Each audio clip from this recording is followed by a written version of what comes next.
அனைவருக்கும் வணக்கம். நம்ம இப்போ பார்த்துக்கிட்டு இருக்கக்கூடிய சப்ஜெக்ட் நேம் என்னென்னு பார்த்தீங்கன்னா தெர்மல் ஆட்டோமொபைல் இன்ஜினியரிங்.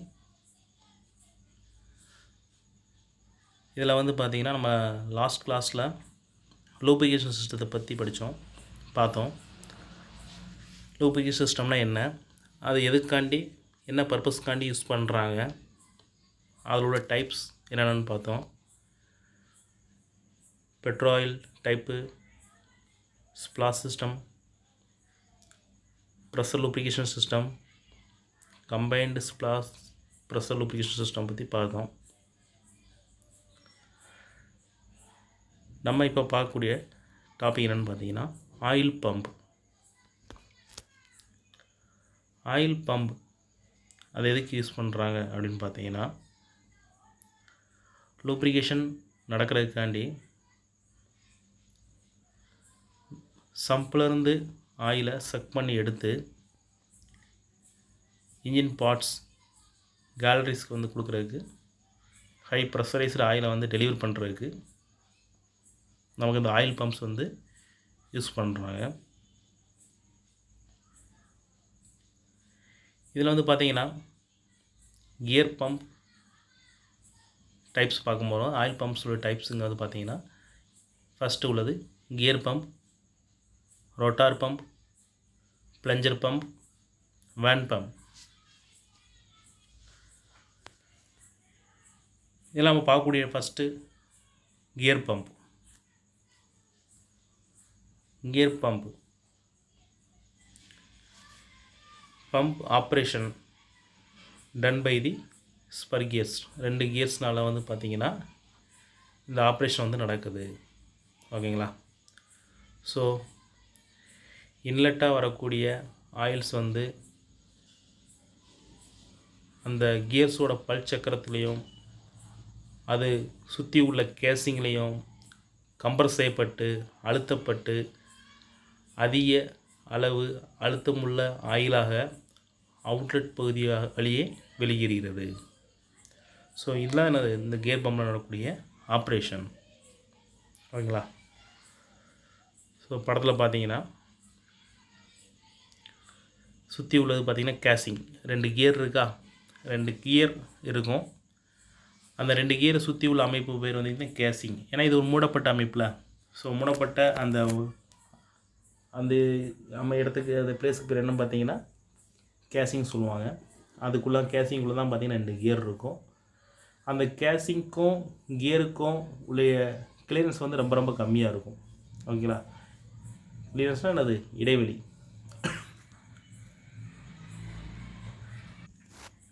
அதாவது அந்த பல் சக்கரம் இருக்குது பார்த்திங்களா, அந்த பல் சக்கரத்துக்கும் அந்த கேசிங், அந்த பல் சக்கரத்தை சுற்றி உள்ள அந்த கேசிங் அமைப்புக்கும், கேசிங்னால் அந்த இரும்பால் அல்லது மெட்டலால் செய்யப்பட்ட ஒரு அமைப்பு கரெக்டாக அந்த ரவுண்ட் ஷேப்பில் இருக்கும் கேசிங். ஓகேங்களா?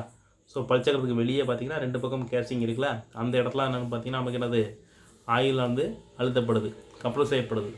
ஓகேங்களா? ஸோ அந்த படத்தில் பார்த்திங்கன்னா 2 பல் சக்கரம் இருக்குது. பல் சக்கரத்துக்கும் நடுவுலையும் பல் சக்கரத்துக்கும் அந்த கேசிங் நடுவில் தான் என்னது நமக்கு ஆயிலானது அழுத்தப்பட்டு அவுட்லெட் வழியாக வருது. ஓகேங்களா? ஸோ இதோட பார்ட்ஸ் என்னென்னு பார்த்தீங்கன்னா inlet, bypass way, driving gear, driven gear, lock nut, pressure regulating screw, spring, relief valve, outlet. ஓகேங்களா? அந்தந்த பார்ட்ஸ் இருக்குது. ஸோ படத்தை பாருங்கள். ஃபஸ்ட்டு படத்தை ரைட் சைடில் வலது பக்கத்தில் இன்லெட் பகுதி இருக்கா. இன்லெட் பகுதினா என்ன, இன்லெட்னா என்னென்னது உங்களுக்கு தெரியும். உள் நுழையக்கூடிய பகுதி. ஆயில்ஸ் சம்பில் இருந்து ஆயில்ஸ் வந்து எங்கேது இன்லெட் பகுதி வழியாக உள்ள நுழையுது. அங்கே பார்த்தீங்கன்னா 2 கியர் இருக்கும். 2 கியரில் வந்து ஒரு கியருக்கு பேர், மேலே உள்ள கியருக்கு பேர் என்னென்னு பார்த்தீங்கன்னா டிரைவிங் கியர். டிரைவிங் கியர்னால் அந்த கியர் வந்து என்னது ஒரு ஆக்சியன் மூலமாக சுழலுது, ஒரு பவர் மூலமாக, ஏதோ ஒரு இன்ஜின் ஸ்டார்டிங் கண்டிஷனில் ஒரு கேம் ஸ்டாப் மூலமாக நமக்கு அந்த கியரானது சுழலுது. ஸோ அதுக்கு பேர் என்ன பார்த்தீங்கன்னா டிரைவிங் கியர். சுழலும் கூடிய பற்சக்கரம், சுழலும் பற்சக்கரம். ஓகேங்களா? அடுத்து கீழே உள்ள கியருக்கு பார்த்தீங்கன்னா ட்ரிவன் கியர். அதுக்கு பேர் ட்ரிவன் கியர். ஓகேங்களா? கீழே டிரைவன் கீழே கியர் பம்ப் இருக்குங்கிறது அது இந்த படத்தோட நம்ம பார்க்கக்கூடிய டாபிக் நேம் தான் கீழே கியர் பம்ப்னு இருக்குது. ஸோ கீழே உள்ள அந்த படத்துக்கு பேர் என்ன பார்த்தீங்கன்னா ட்ரிவன் கியர். டிரைவிங் கியரால் சுற்றப்படுறதுனால இதுக்கு பேர் ட்ரிவன் கியர்பாங்க. ஓகேங்களா. ஸோ படத்தில் வந்து எந்த கியர் சுற்றும் பார்த்தீங்கன்னா 2 கியருமே சுற்றும். எது பவர் மூலமாக சுற்றும் பார்த்தீங்கன்னா டிரைவிங் கியர் மேலே உள்ள கியர் மட்டும்தான் அது பவர் கொடுப்பாங்க. அந்த பவரை எடுத்துக்கிட்டு கீழே உள்ள கியர் வந்து சுற்றுறதுனால அதுக்கு பேர் ட்ரிவன் கியர்னு சொல்லுவாங்க. ட்ரிவன் கியர்னு சொல்லுவாங்க. அப்படி இல்லைன்னா அதுக்கு பேர் என்னென்னு பார்த்தீங்கன்னா ஐடியல் கியர்னு சொல்லுவாங்க. ஏன்னா அது வந்து எந்த ஒரு ஆக்சியல்லையும் வந்து நினைப்பாங்க, எந்த ஒரு ஷாஃப்ட்லையும் ஃபிக்ஸ் பண்ணிக்க மாட்டாங்க. ஓகேங்களா. அது வந்து அந்த கேசிங்கில் ஃபிட் பண்ணிக்கோ சரி தான், ஆக்சியல் ஃபிட் பண்ணிப்பாங்க. அந்த அந்த ஷாஃப்ட் வந்து நமக்கு பவர் கிடைக்காது. பவர் வந்து பார்த்திங்கன்னா டிரைவிங் கியர் மட்டும்தான் கிடைக்கும். ஓகேங்களா. ஸோ அந்த கியர் சுற்றுறதுனால இந்த கியர் சுற்றுது, மேலே உள்ள கியர் வந்து ரொட்டேட் ஆகுது. ஸோ அந்த கியர் ரொட்டேட் ஆகிறதுனால வந்து அதனுடைய பவரை வந்து எடுத்துக்கொண்டு இந்த கீழே உள்ள கியர் வந்து ரொட்டேட் ஆகுது. ஓகேங்களா. ஸோ இன்லெட் பகுதி வரக்கூடிய ஆயில் வந்து உள்ளே நுழையுது. 2 கியருக்கு நடுவில் வந்து பார்த்திங்கன்னா உருவாகக்கூடிய வெற்றிடத்தினால நமக்கு என்ன ஆகுது, ஆயில் வந்து உள்ளே நுழையுது. திரும்பி பார்த்திங்கன்னா இந்த ஆயில்ஸ் வந்து பல் சக்கரத்துக்கு நடுவுலையும் கேசிங் நடுவில் அது நமக்கு அழுத்தப்பட்டு 2 பக்கமும் அழுத்தப்படும், மேலேயும் கீழேயும் அழுத்தப்படும். அது மேலே பல் சக்கரத்துக்கும் அந்த கேசிங் வழியாக சுற்றி நமக்கு என்ன பார்த்திங்கன்னா அந்த கீரை ஒரு ரவுண்டு அடித்து இந்த இடத்துல வந்து ரவுண்டு அடித்து நமக்கு அவுட்லெட் வழியாக வெளியே வந்துடுது. அதில் பார்த்திங்கன்னா அது போக இங்கே பார்த்திங்கன்னா ப்ரெஷர் ரிலீஃப் வால்வ் கொடுத்துருக்காங்கல்ல. எதுக்குன்னா ஒரு குறிப்பிட்ட அளவு ப்ரெஷரில் தான் நமக்கு என்ன ஆயில் வந்து சப்ளை பண்ணணும். அந்த ஆயில் சப்ளை அவுட்லெட் வந்து அதிகமாகிருச்சு, ப்ரெஷர் வந்து அதிகமாகிருச்சு அப்படின்னா நமக்கு என்ன ஆகும், ஆட்டோமேட்டிக்காக மேலே ஸ்ப்ரிங் வந்து மேலே அழுத்தப்பட்டு ஆயில் வந்து இந்த வழியாக கொஞ்சம் வெளியே வந்து மறுபடியும் எங்கே போகும், பைபாஸ் வழியாக வெளியே வந்துடும். ஓகேங்களா. மறுபடியும் இன்லெட்டாக உள்ளே போக ஆரம்பிச்சிடும். ப்ராசஸ் வந்து நடக்கும்போது இன்ஜின் ரன்னிங் கண்டிஷனில் வந்து ப்ராசஸ் வந்து நடக்கும்போது நமக்கு தேவையான அளவு ப்ரெஷரில் வந்து நமக்கு அவுட்லெட் ஆயில் கிடச்சிக்கிட்டே இருக்கணும். சப்போஸ் நமக்கு அதிக அளவு ப்ரெஷர் கிடச்சிச்சு அப்படின்னா ஆட்டோமேட்டிக்காக நமக்கு என்ன ஆகும், ப்ரெஷர் ரிலீஃப் வால்வ் வந்து அந்த ஃபங்க்ஷன் உங்களுக்கு தெரியும், ஆல்ரெடி எஃப்எம்மில் படிச்சிருப்பீங்க. ஓகேங்களா. ஸோ அது ஆட்டோமேட்டிக்காக அந்த ரிலீஃப் வால்வ் வந்து ஸ்ப்ரிங்கு மேலே ஆகி நமக்கு என்ன பைபாஸ் வழியாக ஆயில் வந்து ரிலீஸ் ஆகிரும். ஓகேங்களா. இது வந்து என்னது, கியர் பம்ப்பு. 2வது பார்க்கக்கூடியது ரோட்டார் பம்ப். ரோட்டார் பம்ப் அப்படின்னா 2 ரோட்டார் நடுவில் வந்து ஆயிலானது அழுத்தப்பட்டு அதிக அளவு அழுத்தம் உள்ள ப்ரெஷரைஸ்டு ஆயிலாக மாற்றி தர்றது தான் அது இந்த ரோட்டார் பம்ப் வேலை. ஓகேங்களா. அதில் வந்து பார்த்தீங்கன்னா பல் சக்கரத்துக்கும் கேசிங் நடுவில் என்னாச்சு, ஆயிலானது கியர் பம்பில் வந்து அழுத்தப்பட்டு ப்ரெஷரைஸ்டு ஆயிலை வெளியே வந்துச்சு. இதில் எப்படி சார் ஆயில் வந்து ப்ரெஷரைஸ்டு ஆயிலை வெளியேதுன்னு பார்த்தீங்கன்னா 2 ரோட்டாருக்கு நடுவில். ஓகேங்களா. மேலே உள்ள ரோட்டார் வந்து பார்த்தீங்கன்னா என்னது, ஹாலோ ரோட்டார். உட்புறத்தில் இருந்து இடைவெளி இருக்கும், உட்புறத்தில் இடைவெளி இருக்கும். அதுக்குள்ளே என்ன வைப்பாங்க, இன்னொரு ரோட்டார் ஃபிக்ஸ் பண்ணியிருக்காங்க. இதுக்கு பேர் என்ன பார்த்தீங்கன்னா இன்னர் ரோட்டார். மேலே உள்ள பெரிய ரோட்டார் வந்து பார்த்தீங்கன்னா ஹாலோ ஷேப்பில் இருக்கும். உட்புறம் வந்து எப்படி இருக்கும், கேப் இருக்கும். ஹாலோனா தெரியுமில்ல, ஹாலோனா உங்களுக்கு தெரியும். ஓகேங்களா. ஹாலோ ரோட்டாருக்கு பேர் என்னன்னு பார்த்தீங்கன்னா அவுட்டர் ரோட்டார், பெரிய ரோட்டார் அதுக்கு பேர். அதுக்குள்ளே ஃபிட் பண்ணியிருப்பாங்கள்ல அந்த ரோட்டாருக்கு பேர் என்ன பார்த்தீங்கன்னா இன்னர் ரோட்டார். 2மே வேறு வேறு ஆக்சிஸில் தான் இருக்கும். இதில் படத்தில் பாருங்கள் கேசிங் கொடுத்துருக்காங்க. அவுட்டர் ரோட்டார் உள்ளே வந்து பார்த்திங்கன்னா இன்னர் ரோட்டார் இருக்குது. இன்னர் ரோட்டார் வந்து ஒரு மெயின் ஸ்பிண்டில், ட்ரைவ் ஸ்பிண்டில் வந்து கனெக்ட் கொடுத்துருக்காங்க, கனெக்ஷனாக இருக்கும். ஓகேங்களா. ஸோ இதில் வந்து பார்த்திங்கன்னா எது வந்து டிரைவர்னு பார்த்தீங்கன்னா இன்னர் ரோட்டார் தான் சுத்தம். அப்போ ட்ரிவன்கிறது என்னென்னு பார்த்தீங்கன்னா அவுட்டர் ரோட்டார். ஓகேங்களா. அதே மாதிரி தான் கிட்டத்தட்ட கியர் பம்ப் மாதிரி தான் ஃபங்க்ஷனு. இதில் வந்து பார்த்தீங்கன்னா ரோட்டார் லோப்ஸ் மூலமாக என்ன ஆகுது, ரோட்டார் லோப்ஸ் மூலமாக ஆயில்ஸ் வந்து அழுத்தப்படுது. ஓகேங்களா. ஸோ பார்த்தீங்கன்னா படத்தில் பார்த்தீங்கன்னா அவுட்டர் ரோட்டார் லோப்ஸ் வந்து அதிகமாக இருக்கும். 5 லோப்ஸ் இருக்குன்னு நினைக்கிறேன். ஆமாம், 5 லோப்ஸ் இருக்குது. இன்னொரு ரோட்டாருடைய லோப்ஸ் அது வந்து எத்தனை இருக்குன்னு பார்த்தீங்கன்னா 4 தான் இருக்குது. ஓகேங்களா. ஸோ இதில் என்ன சார் இன்லெட் அவுட்லெட் கொடுக்கலன்னு பார்க்குறீங்களா, அது வந்து எங்கே வந்து கேசிங் உள்ளே இருக்கும். ஸோ வந்து நமக்கு வந்து இன்லெட் அவுட்லெட் எங்கேன்னு பார்த்தீங்கன்னா 2 ரோட்டாருக்கு, அதாவது ஒரு ரோட்டாருக்குள்ளே இன்னொரு ரோட்டார் சொல்லணும்னு சொல்லிட்டோம். ஏன்னா அவுட்டர் ரோட்டார் வந்து என்னது ஹாலோ ஹாலோ ஹாலோ ஷேப்பில் இருக்கும். இன்னர் ரோட்டார் எப்படி இருக்கும்? சாலிட் ஷேப்பில் இருக்கும். ஓகேங்களா? இந்த சாலிட் ஷேப் ரோட்டார் வந்து எதுக்குள்ள சுற்றுது? ஹாலோ ஷேப்பில் சுற்றுது. அப்படி சுற்றும் போது எந்த இடத்துல வந்து இடைவெளி அதிகமாக இருக்கோ, அதாவது 2 ரோட்டாருக்கு நடுவில் இடைவெளி எப்படி வந்து எந்த இடத்துல அதிகமாக இருக்கோ அது வந்து இன்லெட்டாக இருக்கும். அந்த பகுதியில் இடைவெளி கம்மியாக இருக்கக்கூடிய பகுதியில் வந்து அவுட்லெட்டாக இருக்கும். ஓகேங்களா? ஸோ படத்தில் வந்து பார்த்திங்கன்னா ரைட் சைடு வந்து எப்படி இருக்குது? கேப் இருக்கா? 2 ரோட்டாருக்கு நடுவில் கேப் இருக்கா படத்தில் ரைட் சைடில்? ஸோ அந்த பகுதியில் வந்து என்ன நமக்கு ஆயில் வந்து உள்வரக்கூடிய பகுதி. அந்த இடைவெளி உள்ள வந்து 2 ரோட்டாருக்கு நடுவில் அழுத்தப்பட்டு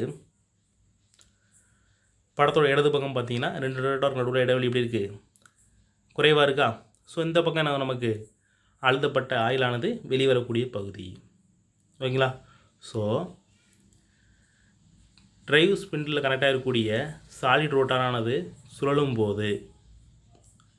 போது அந்த பவரை வந்து அவுட்டர் ரோட்டார் வாங்கி அதுவும் என்னது சுழல்கிறது. அப்படி சுழலும் போது 2 ரோட்டாருக்கு நடுவில் வந்து பார்த்திங்கன்னா ஆயிலானது அழுத்தப்பட்டு அதிக அழுத்தமுள்ள ஆயிலாக நமக்கு வந்து வெளிவருகிறது. இதான் வந்து என்னது ரோட்டார் பம்போட ஃபங்க்ஷன்.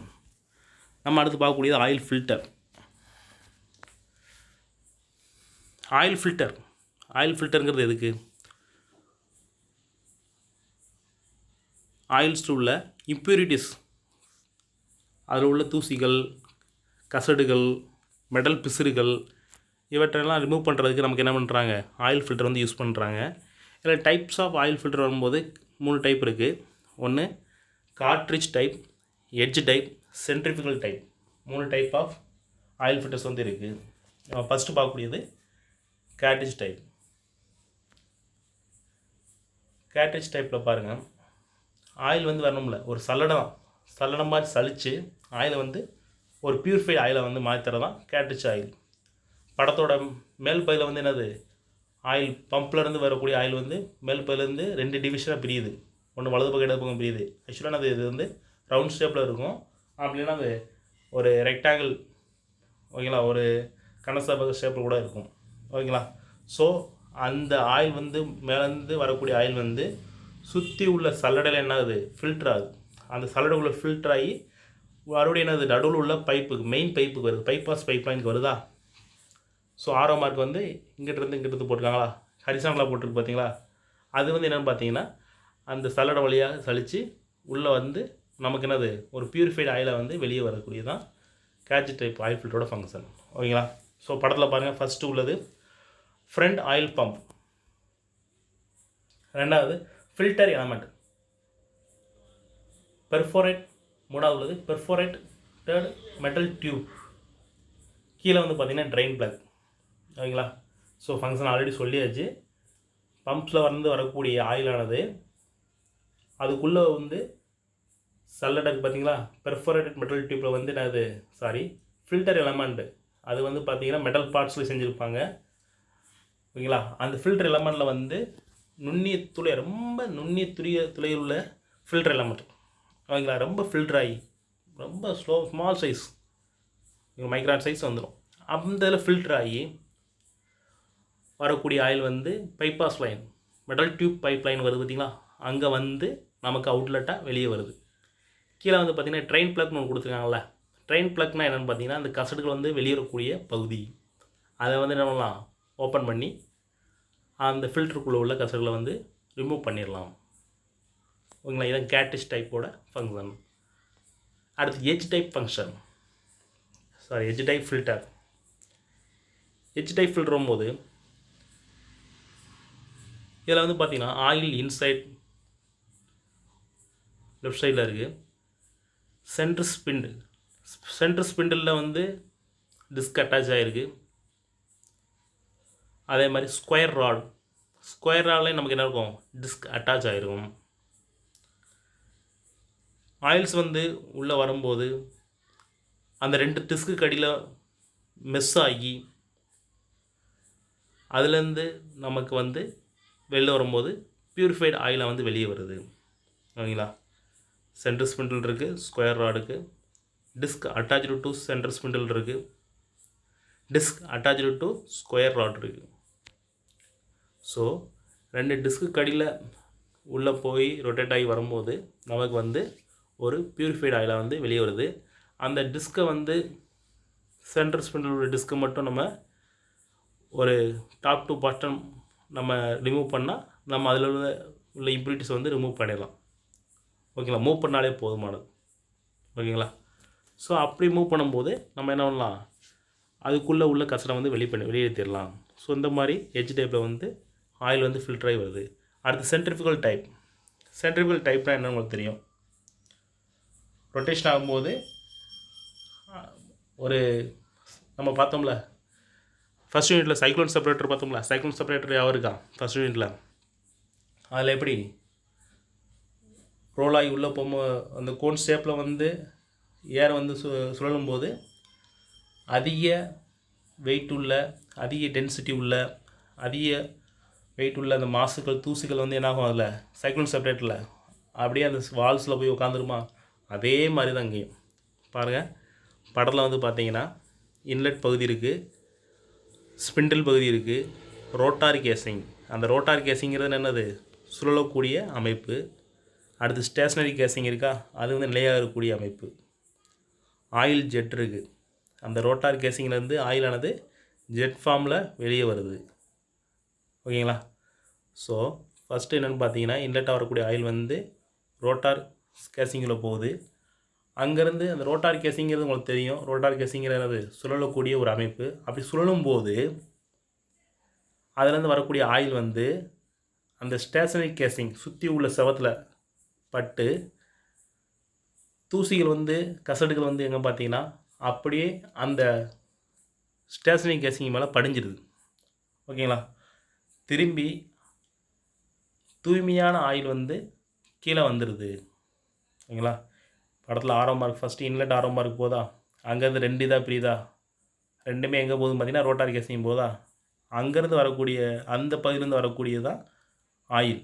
அதுலேருந்து எப்படி என்ன ஃபார்மில் வருதுன்னு பார்த்தீங்கன்னா ஜெட் ஃபார்மில் வருது, ஸ்ப்ரே ஃபார்மில் வருது, ஜெட் ஸ்ப்ரேங்க. ஓகேங்களா, அப்படி இந்த ரோட்டார் கேசிங் சுற்றும் போது அதை சுற்றி உள்ள செவத்தில் பட்டு தூய்மையான ஆயில் மட்டும் கீழே அவுட்லெட் வெளியே வருது.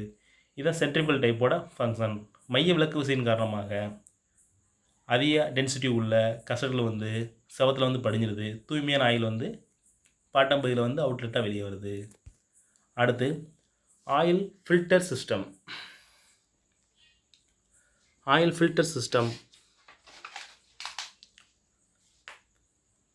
எந்த அமைப்பில் வந்து எதன் அடிப்படையில் வந்து ஆயில் ஃபில்டர் வந்து நடக்குது, 2 விதமாக பிடிச்சிருக்காங்க. ஒன்று பைபாஸ் சிஸ்டம், இன்னொன்று பார்த்தீங்கன்னா full flow system. Bypass system, full flow system. அதாவது மெயின் கேலரிக்கு டிஸ்ட்ரிபியூட் ஆகக்கூடிய ஆயிலில் கண்டிப்பாக என்ன இருக்கும், கார்பன் டெபாசிட்ஸ் இருக்கும், டஸ்ட் இருக்கும், மெட்டல் ஃபில்டிங்ஸ் இருக்கும். இதெல்லாம் எங்கே இருக்கும் பார்த்தீங்கன்னா எல்லாம் மிக்ஸ் ஆகி வந்து சம்பில் இருக்கும். அப்படி அந்த சம்பில் வந்து பார்த்திங்கன்னா ஆயில் வந்து இருக்கக்கூடிய அந்த டஸ்ட் பார்ட்டிக்ஸ் வந்து ரிமூவ் பண்ணி டஸ்ட்டை வந்து ரிமூவ் பண்ணி கண்டினியூஸாக என்ன நமக்கு இன்ஜின் ரன்னிங் கண்டிஷனில் வந்து கேரிக்கு வந்து சப்ளை பண்ணணும். ஓகேங்களா, ஸோ அது எந்தெந்த முறையில் வந்து இது பண்ணுறாங்கன்னு பார்க்கும்போது 2 விதமாக இருக்குது. ஒன்று பைபாஸ் சிஸ்டம், இன்னொன்று ஃபுல் ஃப்ளோ சிஸ்டம். பைபாஸ் சிஸ்டத்தை பற்றி பார்ப்போம். பைபாஸ் சிஸ்டத்தில் உள்ள பார்ட்ஸ் என்னென்னு பார்த்தீங்கன்னா சம்புங்கிறது என்ன பார்த்தீங்கன்னா ஆயில் தொட்டி. அடுத்து ஸ்ட்ரெயினருங்கிறது என்னென்னு பார்த்தீங்கன்னா அது வந்து ஒரு ஃபில்டர் மாதிரி தான் அதோட ஃபங்க்ஷன். மிகப்பெரிய அளவுள்ள கசடுகளை வந்து உள்ள நுழைவிடாமல் தடுக்கிறது தான் ஸ்ட்ரெயினோட வேலை. ஓகேங்களா, அடுத்து ஆயில் பம்பு, அடுத்து பீரிங், அடுத்து ஃபில்டர். இதில் பாருங்கள், பைபாஸ் சிஸ்டம் அப்படின்னு பார்த்தீங்கன்னா இன்ஜினுக்கு பார்ட்ஸுக்கு தரக்கூடிய லூப்ரிகேட்டிங் ஆயிலை வந்து பார்சியலாக டிவைட் பண்ணக்கூடியதான் பைபாஸ் சிஸ்டம். ஓகேங்களா, ஆயில் பம்ப்ஸ்லேருந்து வெளிவரக்கூடிய இந்த ஆயில்ஸ் ஆனது ஒரு பார்ட் எங்கே போகுதுன்னு பார்த்தீங்கன்னா இன்ஜின் கேலரி பெயிரிங்ஸ் போகுது. அது 2வது பார்ட் எங்கே பார்த்தீங்கன்னா ஃபில்டருக்கு போகுது. ஃபில்டருக்கு போயிட்டு திரும்பி என்னென்னு பார்த்தீங்கன்னா அது மறுபடியும் சம்புக்கே வந்துடுது. ஸோ இந்த மாதிரி இன்ஜின் ரன்னிங் கண்டிஷனில் வந்து பைபாஸ் சிஸ்டம் மூலமாக லூப்ரிகேட்டிங் ஆயில் ஃபில்டரிங் சிஸ்டம் வந்து நடக்குது. ஓகேங்களா, அடுத்து ரெண்டாவது பார்த்தீங்கன்னா ஃபுல் ஃப்ளோ சிஸ்டம். அடுத்து இன்ஜின் ரன்னிங் கண்டிஷனில் வந்து ஆயில்ஸ் ஃபுல்லாமே ஃபில்டர் வழியாக ஃப்ளோ ஆகி இன்ஜின் கேலரிக்கு வந்து அனுப்பப்படுது. இதில் பார்த்தீங்கன்னா ஸ்ட்ரெயினர் வழியாக பம்புக்கு போகுது. பம்ப் வழியாக நமக்கு ஃபில்டருக்கு போகிறதுக்கு முன்னாடி நடுவில் என்ன இருக்குன்னா 2 இருக்குது. ஒன்று பார்த்தீங்கன்னா மெயின் ரிலீஃப் வால்வ் இருக்குது. ஓகேங்களா? மெயின் ரிலீஃப் வால்வ் அப்படின்னா என்னென்னு பார்த்தீங்கன்னா பம்ப்லேருந்து வரக்கூடிய ஆயில் வந்து அதிக ப்ரெஷரைஸில் வெளியே வரும். அப்படி போகக்கூடிய ஆயில் வந்து ஃபில்டருக்கு போகும்போது அங்கேயும் நமக்கு அதிக ப்ரெஷர் வந்து ஸ்டாப்பிங் கண்டிஷனில் இருந்துச்சுன்னா நமக்கு என்ன ஆகும், மெயின் ரிலீஃப் வால்வாக இன்ஜின் வந்து வெளில வந்துடும். அதே மாதிரி ஃபில்டருக்கு போகக்கூடிய முன்னாடி பார்த்திங்கன்னா முன்னாடி விட்ட இன்னொன்று ஃபில்டர் பைபாஸ் வால்வ் இருக்குது.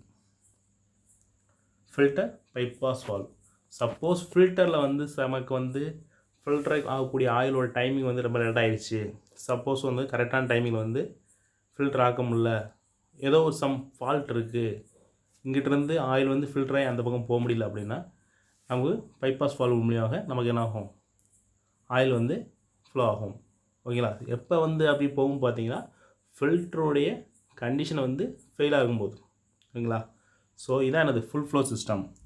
கிட்டத்தட்ட பைபாஸ் சிஸ்டம் மாதிரி தான். இதில் வந்து பார்த்திங்கன்னா 2 இருக்குது. எல்லாமே வந்து அதில் வந்து பார்த்திங்கன்னா இதில் வந்து பார்த்திங்கன்னா பைபாஸ் சிஸ்டில் வந்து பார்சியலாக டிவைட் ஆயிரும். ஓகேங்களா? இதில் வந்து பார்சியலாக டிவைட் ஆகாது. இன்ஜினுக்குள்ளே போகக்கூடியது நமக்கு என்ன ஆகும், கம்ப்ளீட்டாக பியூரிஃபை தான் உள்ளே போகும். ஓகேங்களா? சப்போஸ் ஃபெயிலியர் ஆகிடுச்சுன்னா நமக்கு பைபாஸ் வால்வ் மூலமாக உள்ளே போயிடும். அதெல்லாம் வந்து ஸ்டாப் ஆகாது. ஒரு இன்ஜின் ரன்னிங் கண்டிஷனில் வந்து ஆயில் லூப்ரிகேஷன் பண்ணக்கூடிய சிஸ்டமானது வந்து ஃபில்டர் சிஸ்டம் வந்து கரெக்டாக நடந்துக்கிட்டு தான் இருக்கும். சப்போஸ் ஃபெயில் ஆகிடுச்சுன்னா பைபாஸ் வால்வ் யூஸ் ஆகும். ஓகேங்களா? ஸோ இந்த மாதிரி வந்து 2 விதமான சிஸ்டம் இருக்குது. ஒன்று வந்து பார்த்திங்கன்னா பைபாஸ் சிஸ்டம், இன்னொன்று வந்து பார்த்திங்கன்னா ஃபுல் ஃப்ளோ சிஸ்டம். ஓகேங்களா? அண்ட் ஆஃப் கண்டிஷனில் வரும்போது பார்த்திங்கன்னா 2மே வந்து பார்த்திங்கன்னா சம்புக்கு வரும்போது லூப்ரிகேஷன் முடிச்சுட்டு வெளியே வரும்போது ஃபில்டர் ஆகி வரும்போது நமக்கு வந்து எப்படி இருக்கும், ஃபுல்லி ஃபில்டர் ஆகி தான் வந்து நமக்கு எங்கே வரும், சம்புக்கு வரும். இங்கேயும் அப்படி தான். ஓகேங்களா? ஸோ எப்படியும் ஃபில்டர் ஆகி தான் போகுது, ஃபில்டர் ஆகி இங்கே வரப்போகுது. இதுதான் full flow system. Okay, thank you.